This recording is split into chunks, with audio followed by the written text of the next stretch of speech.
Assalamualaikum warahmatullahi wabarakatuh. Bertemu lagi kita dalam kelas Bahasa Melayu tahun 5 dengan tajuk Duta Kecil Malaysia. Baiklah, kita sambung dengan pembelajaran di Google Meet tadi. Cuma cikgu nak ingatkan semula bagi murid-murid yang tak masuk dalam kelas cikgu tadi. Cikgu ulang daripada awal. Kita akan buat satu aktiviti menulis pada hari ini. Tulis apa yang cikgu imlakkan. Tulis apa yang cikgu bacakan. Cikgu akan imlakkan petikan yang panjang dan kamu perlu menulis latihan tersebut di dalam buku tulis pemahaman. Pemahaman tu maksudnya buku tulis kecil. Okay, setelah habis, hantar di dalam grup Telegram. Baik, bersedia. Sediakan buku tulis kecil dan juga alat tulis. Okey, baik. Kita baca untuk perenggan yang pertama. Tidak perlu jarak. Mari kita mula. Dari segi sejarah, Malaysia telah menghantar ramai pelajar melanjutkan pelajaran ke luar negara. Berdasarkan perangkaan pada tahun 2015, jumlah pelajar Malaysia di luar negara hanyalah seramai 86,570 orang. Jumlahnya meningkat kepada 98,379 orang pada tahun 2016. 2016.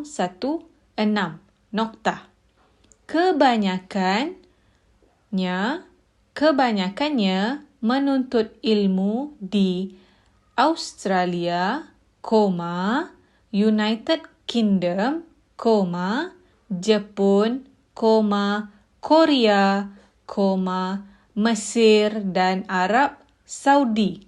Okey, selesai perenggan yang pertama. Baik, selang satu baris, masuk pada perenggan yang kedua. Perenggan kedua, pastikan kamu selang. Jarakkan sebelum memulakan perenggan baru. Okey, jarakkan tu apa? Maksudnya letakkan jari. Okey, macam cikgu dah ajar dekat dalam kelas. Baik, perenggan yang kedua. Biasanya, mereka ke sana dengan pembiayaan sendiri atau mendapat tajaan beasiswa daripada kerajaan atau pihak swasta. Bagi pelajar tajaan, mereka terikat dengan terma dan syarat beasiswa. Mereka akan berkhidmat dengan kerajaan atau penaja mereka apabila tamat tempoh pengajian kelak. Baik, masuk perenggan yang ketiga, selang satu baris dan juga jangan lupa jarakkan dengan letak jari. Okey.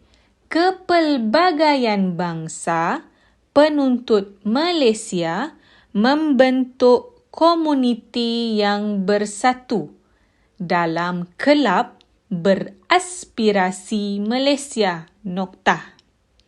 Misalnya, penubuhan kelab pelajar Malaysia United Kingdom dan pertubuhan kebangsaan pelajar Malaysia di Amerika Syarikat. Pelbagai program diatur agar kebajikan mereka di perantauan terjaga dan hubungan sebagai sebuah keluarga besar erat terjalin. Baik, masuk perenggan yang keempat.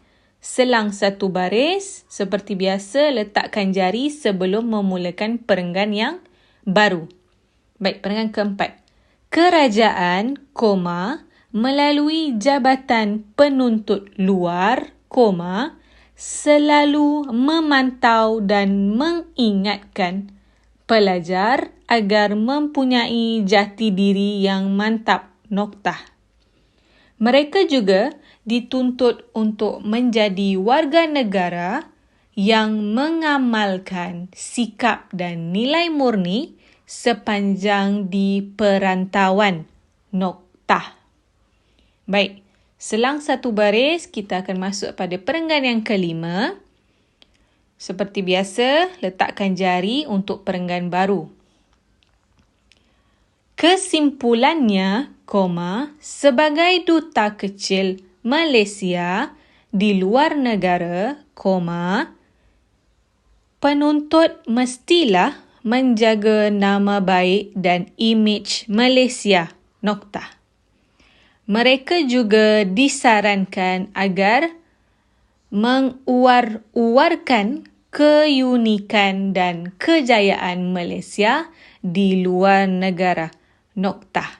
Okey, sampai sini dah selesai untuk satu petikan yang kamu tulis. Sekiranya tak faham, boleh ulang mendengar video cikgu. Itu sahajalah pembelajaran kita untuk hari ini.